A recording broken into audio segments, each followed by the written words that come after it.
ఆచి చికెన్ మసాలా. నమస్తే. ఈరోజు చాలా చాలా ముఖ్యమైన అంశాలు ఉన్నాయి. ఒకటి, రాష్ట్రానికి సంబంధించి, అందులోనూ రాజధానికి సంబంధించి సీడ్ యాక్సిస్ రోడ్డు ప్రారంభోత్సవం.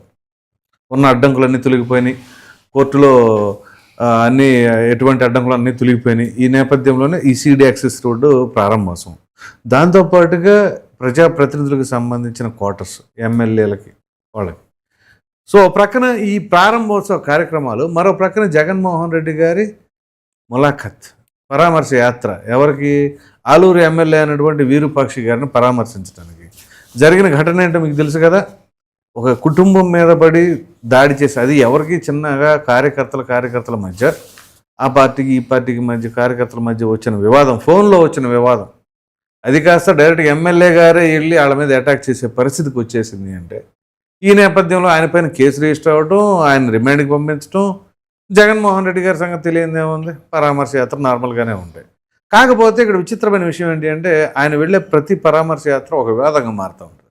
ఉదాహరణకి సీదిరప్పలరాజు పరామర్శ యాత్రలో చింతాడ రవికుమార్. మరి ఇవాళ ఆ చింతాడ ప్లేస్లో ఎవరు ఉంటారో ఏంటో, ఈ అంశాలన్నీ మనతో చర్చించడానికి ఖమ్మం కార్పొరేషన్ డైరెక్టర్ అయినటువంటి అడిసిమల్ శ్రీనివాస్ గారు. నమస్తే అండి. నమస్కారం అండి. సార్, మీరు చూస్తూనే ఉన్నారు జగన్మోహన్ రెడ్డి గారి యాత్రలు ఎట్లా ఉంటున్నాయి అనేది. ఓ ప్రక్కన మీ ప్రభుత్వం ఈరోజు సీడ్ యాక్సిస్ రోడ్ ప్రారంభోత్సవ కార్యక్రమం, అలాగే ఎమ్మెల్యే క్వార్టర్స్లో ఇవి కూడా ప్రారంభోత్సవం. ఎలా చూడాలంటారు ఈ రెండు ఒకే రోజు జరగడానికి అనేది? అది అంటే యాదృశ్చికమా, కావాలన్నా, ఏం జరుగుతుందంటారు?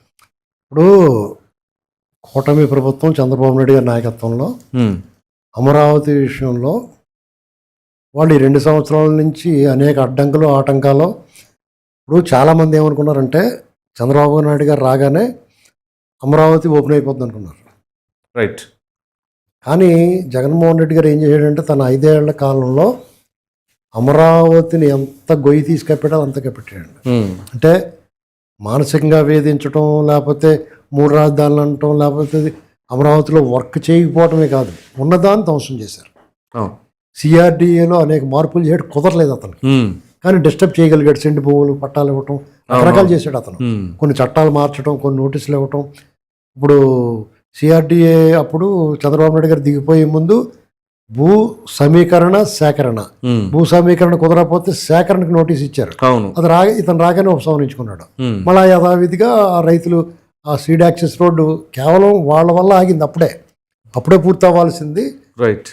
ఈ కోర్టు కేసులు, ఎన్జిటీలు, రకరకాల కారణాలతో ఆగినాయి. తర్వాత ఈయన వచ్చిన తర్వాత మళ్ళా సేమ్ అదే ప్రాసెస్ నడిచింది.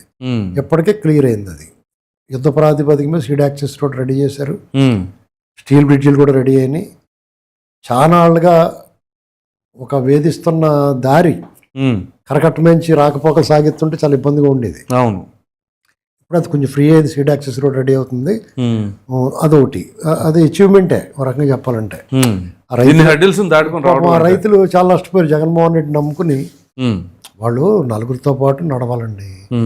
అక్కడ అందరూ ఇచ్చిన తర్వాత చిన్న మొక్క ఒక 60-70 సెంట్లు దగ్గర అక్కడ ఆగినప్పుడు ఆగాలి. వాళ్ళు న్యాయస్థానాలకు వెళ్ళినప్పుడు నిజంగా నష్టపోతూ ఉండొచ్చు. మీరు ఇంకో విషయం గమనించారు, అంతకుముందు నేషనల్ హైవే, కాంగ్రెస్ గవర్నమెంట్లో నేషనల్ హైవే కోసం అప్పుడు భూములు సేకరించారు. అప్పుడు ఇంకా 2013 భూ సేకరణ చట్టం అమల్లో రాకముందు ఆ భూమి రేట్లే ఇచ్చారు వాళ్ళకి. అవును. ఇప్పుడైతే ఇంకా 2013 లెక్క ప్రకారం 2.5 రెట్లు ఇవ్వటం అది ఉంది ఇప్పుడు భూ సేకరణలో. అప్పుడు ఇంకా నష్టపోయారు వాళ్ళు. వాళ్ళందరికీ తెలుసు. అవును. ఆ ఏరియాలో భూములు ఇవ్వకుండా ఆపిన వాళ్ళందరికీ ఎలా జరుగుద్ది, ఏం జరిగిద్ది, ప్రభుత్వం తీసుకోవాలనుకున్నప్పుడు ప్రజా ప్రయోజనాల దృష్ట్యా న్యాయస్థానాలు కూడా ప్రభుత్వాలకు అనుకూలంగా ఇచ్చేస్తాయి. ల్యాండ్ ఎక్విజిషన్ అప్పుడు బహుళ ప్రయోజనాలనే చూస్తారు అక్కడ. కాబట్టి వాళ్ళు అడ్డుకోకుండా, ఆపకుండా ఉండాల్సింది. జగన్మోహన్ రెడ్డి మాట నమ్మారు. ఇప్పుడు ఆ కంపెన్సేషన్ ఆ వాళ్ళు నష్టపోయింది ఇస్తాడా, ఇవ్వడా అనేటువంటి డౌట్. రైట్. సరే, వాళ్ళైతే నష్టపోయారు. ఇప్పుడు అది రెడీ అయిపోయింది. అది ఇవాళ ప్రారంభం చేస్తున్నారు. అలాగే ఎమ్మెల్యేలు, ఎమ్మెల్సీలు క్వార్టర్లు, అధికారుల క్వార్టర్స్ కూడా వాళ్ళకి ఇవాళ ఓపెన్ చేసి వాళ్ళకి హ్యాండ్ ఓవర్ చేస్తారు. 2 మంచి అచీవ్మెంట్లు. యాక్చువల్గా రాష్ట్రంలో ఈ ప్రభుత్వం ఏర్పడింది 2 సంవత్సరాలు 2 నెలల లోపల ఈ మాత్రం సాధించడం అంటే జగన్మోహన్ రెడ్డి చేసి విధ్వంసం చేసి జంగిల్ క్లియరెన్స్ దగ్గర నుంచి వెళ్ళిపోయిన ప్లేస్లో ఇది చాలా పెద్ద అచీవ్మెంట్. రైట్ ఏమండి, అయితే దీని గురించి మాట్లాడుకుంటానికి లేకుండా ఉండడం కోసమనో లేకపోతే మరి ఎందుకో విరూపాక్ష పరామర్శ ములాఖత్ పెట్టుకున్నాడు అతను. ఈ మధ్యకాలంలో అతనికి అలవాటు అయిపోయిన విద్య ఏంటంటే, అంటే అది యాదృచ్ఛికంగా జరుగుతుందో విధిలిఖితమో లేకపోతే అలాగా మరి రాసి పెట్టి ఉందంటారు అలాగే జరుగుతుందో తెలియదు, కానీ వారం 15 రోజులకు ఒకసారి ఇలాంటి ములాఖత్తులు బేరాలు తగులుతున్నాయి ఈయనకి. ఈయన ఓడిపోయి ఇంట్లో కూర్చున్నా కాడి నుంచి పిన్నెల రామకృష్ణారెడ్డి, గోకాని గోవర్ధన్ రెడ్డి, ఇలాగా వంశీ, సిదిరి అప్పలరాజు, వీళ్ళు ఇంకా 300 మంది, లేదా చైన్ స్నాచర్స్, పరామర్శ, గంజా బ్యాచ్ల పరామర్శ, అయిపోయిన పెళ్లికి బాజాలు అన్నట్టుగా మామిడికాయల రైతుల మీదకి, మిర్చి టిక్కీలకి, పొగాకు యాడ్లకి వెళ్ళినప్పుడల్లా విధ్వంసం, అరాచకం. ఇప్పుడు మీరు మీ లక్ష్యం ఏంటి? పొగాకు రైతుల్ని పరామర్శించాలి. మీరు చేసిన పని మీ అడావిడి వల్ల అసలు లక్ష్యం దెబ్బతినిపోయి దాని గురించి ఎవరు మాట్లాడుకోకుండా మీరు వేసిన రికార్డింగ్ అని చూస్తున్నారు. మళ్ళీ రైతులకు నష్టం కదా, ఆ రైతులు నష్టం. అలాగే సిదిరి అప్పలరాజు, మీరు దేనికోసం వెళ్ళారు? సిదిరి అప్పలరాజుని ములాఖత్ అది చేశారా? చేయలేదు. అది చేయకుండా మిగతా పనులను చేసి అక్కడ అధికారులను గట్ట వేధించి మహిళా అధికారులని మళ్ళీ తిరిగి మేము ఇంకో 10 మంది 20 మంది బుక్ అయ్యారు. అవును. తర్వాత మళ్ళీ పొగాకుది అలా చేశారు. తర్వాత ఇప్పుడు విరూపాక్ష మరి వాళ్ళు ఏమవుతుందో చూడాలి. ఎందుకంటే కర్నూలు ఎస్పీ గారు కొంచెం గట్టిగా చెప్పాడు వీళ్ళకి. ఎప్పటికప్పుడు అధికారులు అందరూ కూడా ఎప్పటికప్పుడు ఈయనకి నియమ నిబంధనలతో అనుమతులు ఇస్తున్నారు. అన్నిటిని వైలేట్ చేస్తున్నాడు, దాన్ని పట్టించుకోలేదు. ఈసారి ఏం చేస్తారో చూడాలి. ఎందుకంటే చంద్రబాబు నాయుడు గారు నిన్న ఈ శాస్త్రలో ఎన్ని చూసి సహనానికే అసహనం వచ్చేంత సహనం ఉంటుంది ఆయనకి. అలాంటి ఆయన కూడా నిన్న జరుగుతున్న పరిణామాలు చూసి పోలీస్ డిపార్ట్మెంటు లేకపోతే జగన్మోహన్ రెడ్డి గ్యాంగు ఇవన్నీ రాష్ట్రంలో కొంతమంది విచ్చలవిడితనం, బరిదెగింపు ఇవన్నీ చూసిన తర్వాత నిన్న డిఎస్పీ, సిఐ స్థాయి అధికారులు మొత్తం అందరినీ కూర్చోబెట్టి లా అండ్ ఆర్డర్ విషయంలో గట్టిగా చాలా స్ట్రిక్ట్గా ఉండాలనేటువంటిది ఒక హెచ్చరిక పంపించాడు. ఎస్పీ గారు ప్రెస్ మీట్ కూడా పెట్టి చెప్పారు. ఎస్పీ గారేమో కర్నూలు ప్రెస్ మీట్ పెట్టి చెప్పాడు. అక్కడ గ్యారంటీగా ఇవాళ అదుపు చేస్తారని అనుకుంటున్నాను నేను. ఏమవుద్దో చూడాలి, కాసేపట్లో తెలుస్తుంది. ఒకవేళ అక్కడ జగన్మోహన్ రెడ్డి గారిని ఒకవేళ అదుపు చేయలేకపోయారు అనుకోండి, పోలీస్ వ్యవస్థ చాలా చెడ్డపేరు వస్తుంది. అవును, ప్రభుత్వానికి కూడా తద్వారా ప్రభుత్వం చెడ్డపేరు వస్తుంది. కాబట్టి అది జరగనివ్వరు అలాగా అని అనుకుంటున్నాను. అయితే జగన్మోహన్ రెడ్డి విధానం ఏంటి? అసెంబ్లీ రేపు 17 నుంచి ఎప్పటి నుంచి స్టార్ట్ కాబోతున్నాయి. ఇతనికి ఇలా రోడ్డు మీద రికార్డింగ్ డ్యాన్స్ వేసి కంటే అసెంబ్లీకి వెళ్తే విస్తృతమైన వేదిక, అందరూ ఉంటారు. ఎమ్మెల్యేలు, మంత్రులు, ముఖ్యమంత్రి గారు, డిప్యూటీ సీఎం గారు అందరూ ఉంటారు. అదే ప్రాబ్లం. నువ్వు అడగాల్సిన సమస్యలు, ప్రశ్నలన్నీ అక్కడ అడగచ్చు. నువ్వు కడిగేయచ్చు వాళ్ళని, మళ్ళీ కడిగించుకోవచ్చు. నీ భయం ఏంటంటే నువ్వు కడిగేదానికంటే కడిగించుకుంటూ ఎక్కువైపోద్దన్న భయం నీకు. పిరుకోడు అతను, పిరికిపోద్దన్న అతను. ఊరికండి ఆయన రాయలసీమ బిడ్డ అండి. రాయలసీమ బిడ్డలో ధైర్యవంతులు, వీరోచితంగా ఉంటారు. అలాగని చెప్పేసి అందరూ అలా ఉంటారండి. అందులో జగన్మోహన్ రెడ్డి లాంటి వాళ్ళు అసలు ధైర్యంగా ఉంటారు. తెర వెనక హత్యా రాజకీయాలు చేయమంటే చేస్తాడు అతను, అంతే తప్ప అది వీరోచితం ఏంటి? అదేం వీరోచితం? వీరుళ్ళ పోరాడాల. రాయలసీమలో ఎన్నిపోట్లు ఎవరు ఇచ్చారు కదా, అసలు వెనకాల నుండి దెబ్బ కొడతారు. ఎవరో ఒకళ్ళు ముందు అడిగేస్తారు, ఎవరో ఒకళ్ళు ఎప్పుడో ఒకప్పుడు 1000 అడుగు ముందు కన్నట్టుగా ఇతను మొదలెట్టి ఉండొచ్చు, ఇతని ఫ్యామిలీ మొదలెట్టి ఉండొచ్చు. ఆ టైప్ రాజకీయాలు నిజంగా డెఫినెట్గానే వాళ్ళు వీరుల్లాగానే వ్యవహరిస్తారు. ఆడవాళ్ళ జోలికి వెళ్ళరు, కొన్ని చెప్తారు. అవన్నీ ఎప్పుడో పూర్వం. ఇప్పుడు అనవసరంగా వాళ్ళ మీద ఫ్యాక్షన్ ముద్రేసి ముసలోళ్ళ జోలికి. ఇప్పుడు అలా కాదండి, అందరూ కూడా ఇలా రాక్షసత్వంగా ఉంటారు, సినిమాలో చూపించినట్టు లేకపోతే కథలు రాసినట్టు ఉంటారని అనుకోకూడదు. ఇటీవల కాలంలో దాదాపు 25-20 ఏళ్ళ నుంచి అసలు అవన్నీ అంతరించిపోయినాయి. అవునవును. దాన్ని ఇంకా కొనసాగిస్తుంది ఇతనే, మిగతా వాళ్ళు ఎవరు లేరండి. ఎందుకంటే 2004 ముందే చంద్రబాబు నాయుడు గారు చాలా వరకు దాన్ని కంట్రోల్ చేశారు. ఈ 97 తర్వాత ఎడ్యుకేషన్ విలువ పెరిగింది, దాని మీద ఒక అవేర్నెస్ పెరిగింది. పిల్లలందరూ చదువుకుంటున్నారు, కెరీర్ బిల్డప్ చేసుకుని యూత్ అంతా. అప్పుడు యూత్ అంతా ఇప్పుడు 40 ఏళ్ళు 50 ఏళ్ళు ఉంటారు, వాళ్ళందరూ స్థిరపడ్డారు జీవితాల్లో. ఎవరు కూడా ఒకవేళ వాళ్ళ జీవితాల్లో కొంతమంది నష్టపోయినా కానీ వాళ్ళ ప్రతీకారం పగ వైపు వెళ్ళలేదు. టీడీపీ వైపు నుంచి ఎవరో నష్టపోయినా కానీ వాళ్ళందరినీ ఎన్టీఆర్ ట్రస్ట్ ద్వారా దేని ద్వారా చదివించి వాళ్ళందరినీ మంచి ఉద్యోగాల్లో స్థిరపరిచారు. కాబట్టి వాళ్ళు మళ్ళీ ఇటువంటి ఒంటి చేతి తప్పట్లు ఉండవు కదా. కాబట్టి ఒక వర్గం ఎప్పుడైతే తన పని తాను చేసుకుంటుందో రెండో వర్గం ఆటోమేటిక్గా సైలెంట్ అవుతుంది.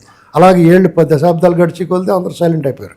మీకు చాలా ఫ్యాక్షన్ కనిపించేది ఇప్పుడు రాజకీయాల్లో పోటాపోటీ కనిపించి నువ్వంటే నువ్వు అనుకునేది తాడిపత్రిలో కనిపిస్తుంది, ఇలా 1-2 చోట్ల కనిపిస్తుంది. మన జరిగింది కదా సార్, అది ఇక్కడ పల్నాడులో రెండచింతలో జరిగింది. అవును, వాళ్ళే కదా చూసారా జగన్మోహన్ రెడ్డి గారు ఒకే పార్టీలో ఫోన్ కాల్లోనే డైరెక్ట్ ఫోన్ కాల్లో వాళ్ళ మీద తోసేద్దాం చూసాడు. కాదు మనోడే మన గొడ్డలే మనకత్తే అని చెప్పారు వాళ్ళు.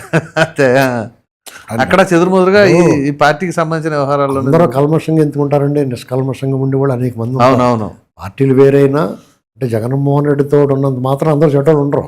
అట్లా కానీ వాళ్ళు చెడు. ఇప్పుడు నాగేశ్వరరావు గారు మాట అంటారు, రామ్నగర్ సినిమాలో నాగేశ్వరరావు గారు ఏమంటాడంటే, నేను చెడిపోయిన వాడిని కానీ చెడ్డవాడిని కాదంటారు. నాగేశ్వరరావు గారు డైలాగ్ ఒకటి ఉంటుంది, నేను చెడిపోయిన వాడినే కానీ చెడ్డవాడిని కాదు. అలాగే జగన్మోహన్ రెడ్డి దగ్గర ఉంటే చెడిపోతారు కానీ చెడ్డవాడు కాదంటున్నాను. చెడిపోయినాడు చెడ్డవాడు అంటారా?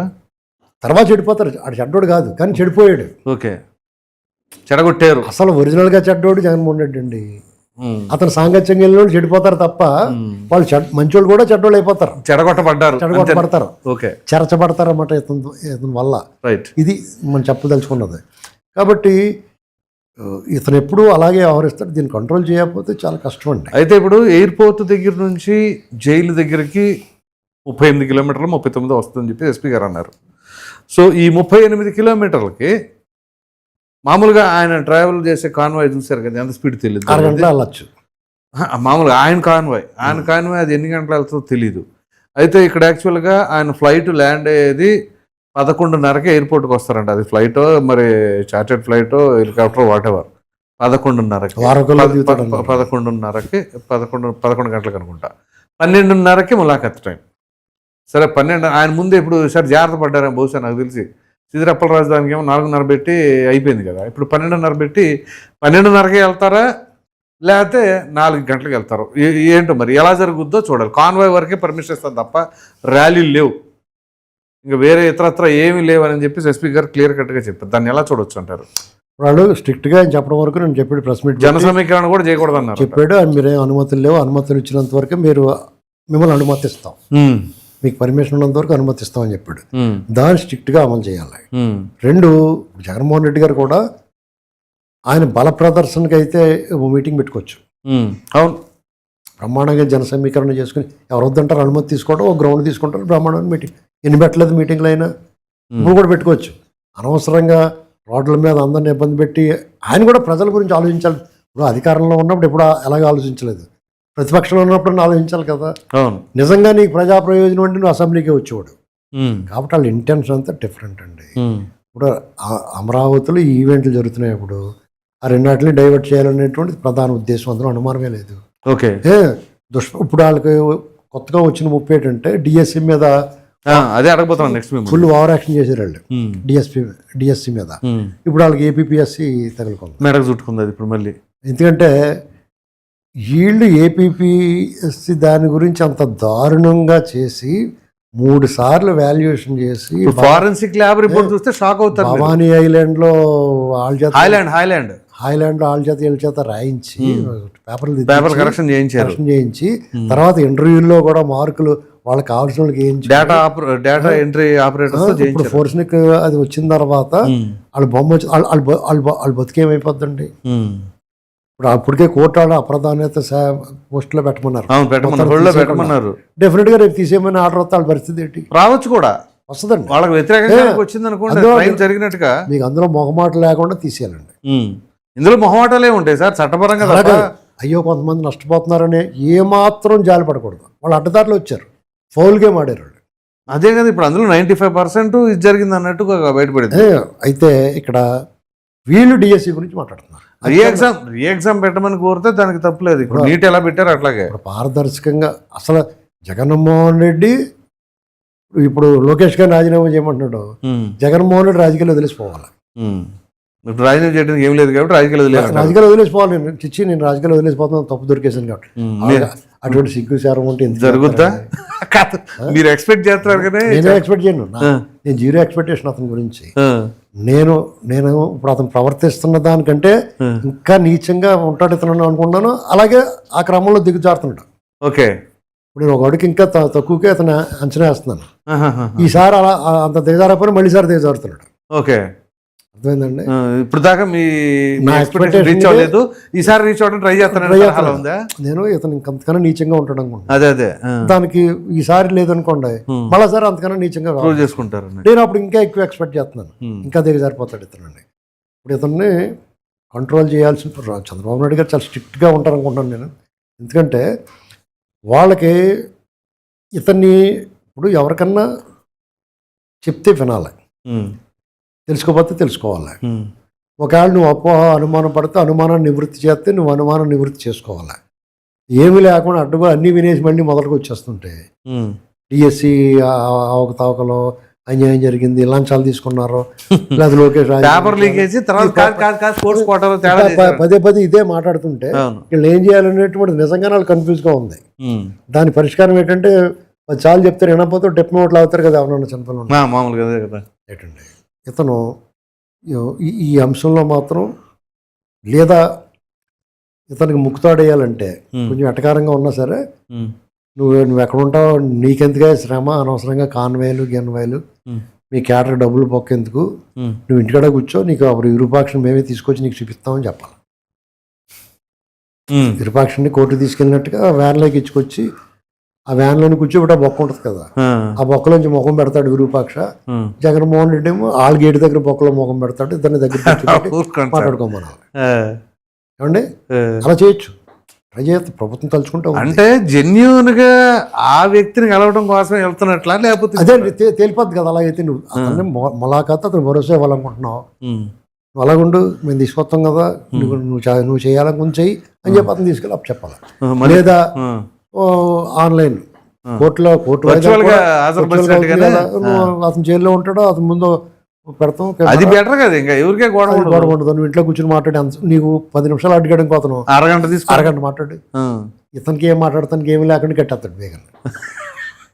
ఏం లేదండి, ఇతని ఇంటెన్షన్ ఏంటంటే రాష్ట్రంలో అల్లకల్లోలం సృష్టించాలి, అరాచకం చేయాలి, అభద్రతాభావం క్రియేట్ చేయాలి, ఇతను డిస్టర్బ్ చేయాలి, రాష్ట్రంలో లా అండ్ ఆర్డర్ లేదని చెప్పడం ఎన్ని చేస్తాడు, ఊరుకోరు కదా పోలీసు. అయితే ఇప్పుడు ఒక చిన్న డౌట్ సార్, అప్పలరాజు ఎపిసోడ్లో ర్యాలీ నడిచింది కదా, ఆ ర్యాలీలో బాధితులను కాకుండా నిందితులను పరామర్శించారు.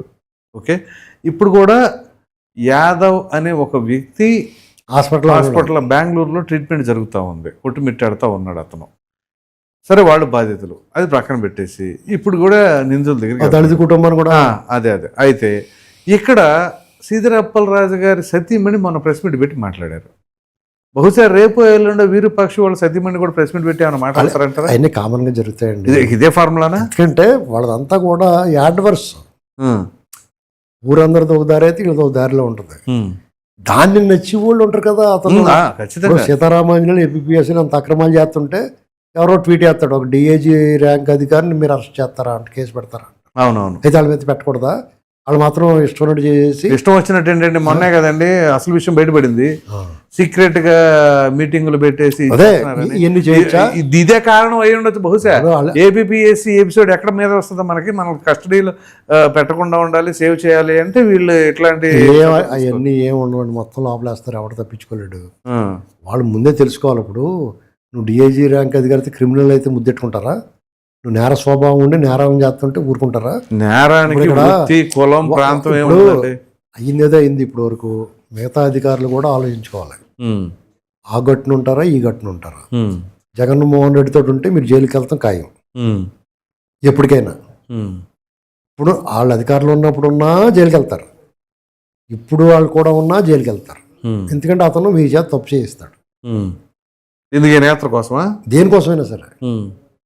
అధికారంలో ఉన్నప్పుడు అతను డబ్బులు దొబ్బేయడానికి చేస్తాడు, ఇప్పుడేమో అతను తప్పించుకోవడం కోసం మిమ్మల్ని ఇరికిస్తాడు.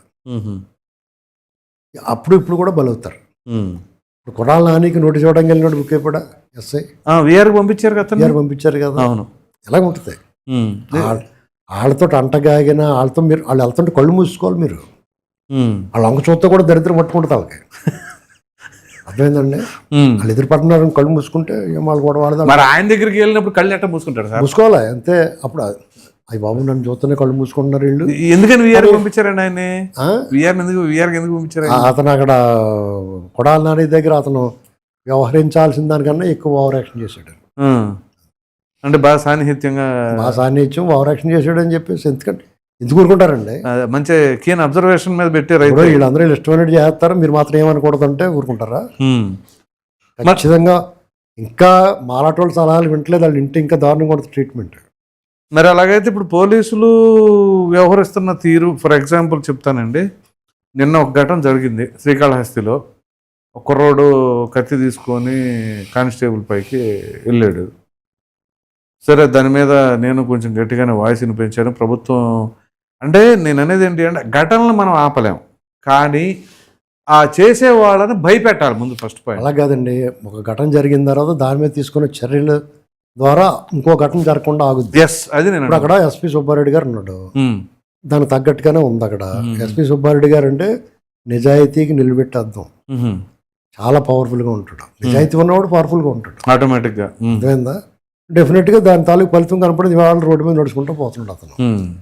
అదే పని శ్రీకాకుళంలో ఒక మహిళ ఎస్ఐ మీద దాడి చేసినోడు చింతాడు రవి వీరుడిలాగా ఎందుకు వెళ్ళాడు రోడ్డు మీద నడుచుకుంటా? బ్రహ్మాండం నవ్వుకుంటా సార్. అతనికి అవమానకరమే. మహిళా సిబ్బంది మధ్యలో నడుచుకుంటే వెళ్ళటం అవమానం. అది వాళ్ళు అవమానం అనుకుంటలేదు కదా. అదే కదా, నువ్వు అవమానం చేస్తే అది అతను అవమానించబడ్డవాడు అవమానం అనుకోవాలి. అది అతను నా గౌరవం అనుకుని అతను నా రేంజ్ పెరిగిందన్నట్టు చేతులు ఊపుకుంటూ వెళ్తున్నాడు. పెడేలు మన నోట్లాగి చెయ్యి ఊపుతూ అలా కాదు. అట్లాంటి మహిళల పైన జరిగిన దానికి నాకు అనిపించిన ఆలోచన, అదే మహిళా అధికారినితో చెప్పు తీసుకుని రోడ్డు మీద కొట్టించాలండి. అలా కాదండి. ఇక్కడ మీరేమంటారు? ఈ రెండు వ్యత్యాసం నేను చెప్తున్నాను. నేను పోలీస్ అధికారుల పనితీరు వ్యత్యాసం ఎలా ఉంటుందంటే, శ్రీకాకుళంలో కూడా అతను కూడా నడిపించి తీసుకెళ్ళి ఆమదాల వలస. అవును, ఇక్కడ కూడా నడిపించి తీసుకెళ్లారు. చింతాడు రవి ఏదో ఉద్యమం నేత అరెస్ట్ అయినట్టు వెళ్ళాడు, వీళ్ళు కుంటుకుంటా పోతున్నాడు. ఇద్దరికి వ్యత్యాసం తెలలేదా? పోలీస్ అధికారులు తమ పనితీరు మార్చుకోవాలి. అది ఎందుకంటే పట్ల భయము భక్తి రెండు ఉండాలి, ఖచ్చితంగా ఉండాలి. ఓన్లీ భక్తి ఉండడమే కాదు తప్పే, ఓన్లీ భయం ఉన్న తప్పే. రెండు మంచికి మంచి చెడుకు చెడు అని ఉండాలి. మీ కాకి డ్రెస్ తాలూకు హుందాతనాన్ని, ఆ పోలీస్ టోపీ మీద ఉన్న సింహాల బొమ్మకున్న పవర్ని, మీ భుజాల మీద నక్షత్రాలకు విలువని మీరు కాపాడుతూ ఉండాలి. అని నిత్యం ఆ డ్రెస్ ఇప్పిన తర్వాత మీరు మీ ఇంటికాడ మీ డ్యూటీలో లేనట్టు మీ ఇష్టం, మీ వ్యక్తిగతంగా మీరు ఎలా వ్యవహరించాలి. ఆ ఒంటి మీద ఆ డ్రెస్ ఉన్నంతసేపు, మీరు డ్యూటీలో ఉన్నంతసేపు మీరు సింహాలే. అవును, అది కానిస్టేబులా లేకపోతే ఎస్పీయా డీజీపీయా ఎందుకంటే పట్ల ప్రజలకి మీకు ఆ డ్రెస్లో మిమ్మల్ని చూడగానే మునిగిపోయేవాడు కూడా అమ్మాయి మా పోలీసు వాడు వచ్చాడు. రైట్. ఎవరైనా అన్యాయానికి గురైన వాళ్ళు అమ్మాయి పోలీసు వాళ్ళు వచ్చారు, ఎవరైనా సరే ముందు పోలీసు వాళ్ళని తలుపుతారు. మీరు రక్షకులు. అవును, మీరే చేతులు ఎత్తేసి ఇలాంటి దొంగోళ్ళకి వెనకాల ఉంటే అదే కదా. కొడాలి నాని నిజంగా మాజీ మంత్రే అయినా సరే వాడికి శాల్యూట్ చేసి ఆయన దగ్గర ఓవర్ యాక్షన్ చేస్తే బలైపోయి అతను కొన్నాడు. నీకు అటువంటి వాడికి విలువ ఇవ్వకూడదు. అది ఏదో ఏ పోర్ట్ఫోలియోలో ఉన్నా సరే, వాడు ఏ హోదాలో ఉన్నా, ఏ ప్రివిలేజ్ ఉన్నా సరే మనం కుక్కలా చూడాలి. అంటే మీరు రాజకీయ పార్టీ కాబట్టి మీరు అలా చూస్తారు, వాళ్ళు అధికారులు కాబట్టి వాళ్ళు కూడా అలా చూడాలంటాం మేము. ఎందుకంటే సమాజానికి హాని చేసి వాళ్ళు వాళ్ళు యాంటీ సోషల్ ఎలిమెంట్స్ని మీరు ఎలాగా, మాకన్నా ఎక్కువ అధికారం మేము ఇంకా సపోర్ట్ చేయాలి. అధికారులే యాంటీ సోషల్ ఎలిమెంట్ అందరూ అటు స్వరం కంపరంగా వాడు మాట్లాడటం వల్ల అండర్స్ట్ అవుతుందని చెప్పేసి వాళ్ళు ఇమీడియట్గా వాళ్ళు అందరికన్నా ముందు వాళ్ళే మేల్కోవాలి. రైట్. కౌంటర్ ఇంటెలిజెన్స్ అంటే ఏంటనుకుంటున్నారు? ఇది జరగకుండా చూడాలా. ఇంటెలిజెన్స్ ఇప్పుడు ఏంటంటే ఇక్కడ ఏదైనా జరుగుద్దని ముందే చేయాలా. అయ్యో, అలాంటి కొల్లలు జరిగినాయి, ఎక్కడ పట్టుకున్నారు సార్? అదేనండి, అందుకనే మీకు అలాంటి వైఫల్యం వస్తేనే పోలీసుల మీద కుర్రాడు కాళహస్తిలో తెగబడ్డాడు, పొడి చేస్తాను చెత్తపడిపోయాడు. మామూలుగా పోలీసు వాళ్ళు చూస్తేనే కార్చుకుంటారు అందరూ. అటువంటి నాకు చాలా బాధ వచ్చిందండి. అదే కదా, హెడ్ కానిస్టేబుల్ ఆయన పెద్ద ఆయన ఒక 40-50 ఏళ్ళు ఉంటాయి, 55 ఏళ్ళు ఉంటాయి సార్. అతను కాలర్ పట్టేసుకుంటే అతను బెక్సొచ్చిపోయాడు. అవును, అసలు పైగా చాక్ తీసి పొడి చేస్తాను. ఎవరికైనా ఏమనిపిస్తుంది అండి, ఆడ ఉన్మాదంగా తయారైతే కుర్రోళ్ళు ఎవరి వల్ల తయారయ్యారు? మోహన్ కరుణాకర్ రెడ్డి కొడుకు బ్యాచ్ అంటాళ్ళు, వాళ్ళ అనుచరులు అంట. అభినయ్ రెడ్డి వాళ్ళ బ్యాచ్ ఎక్కడికి వెళ్ళినా వీళ్ళు తాలూకు మూలాలు వాళ్ళ దగ్గర తేలుతున్నాయి అన్ని. ఓకే. ఇటువంటి అరాచకవాదులు ఎవడైనా సరే వీళ్ళ బ్యాచ్ అని తేలుతుంది. రైట్. అందుకనే ఇట్లాంటి వాళ్ళు ఈ తాట తీసేయాలి సార్. నేను అనుకోవడం చంద్రబాబు నాయుడు గారు నేను వీళ్ళందరినీ పిలిచి మీటింగ్ పెట్టిన తర్వాత పరిస్థితుల్లో మార్పు వస్తుందని నేను అనుకుంటున్నానండి. ఎందుకంటే ఇక ఉపేక్షిస్తే వీళ్ళు ఇంకా రెచ్చిపోతారు అనేటువంటిది అర్థం, సమాజానికి నష్టం. కాబట్టి వాళ్ళ ఫలాలు ఏది ఫ్రూట్ ఉంది కదా, అభివృద్ధి ఫలాలు లేకపోతే వాళ్ళ సంక్షేమ ఫలాలు, వాళ్ళ పరిపాలన తాలూకు ఆ సౌలభ్యాన్ని వీళ్ళు అనుభవించకుండా వీళ్ళు ఇబ్బంది పెడుతున్నారు కదా, అదంతా బాగానే ఉంటుంది. అసలు డ్యామేజ్ అంతా ఇటు సైడ్ నుంచి చేత దాన్ని కంట్రోల్ చేస్తారని నేను అనుకుంటున్నాను. Right sir, thank you.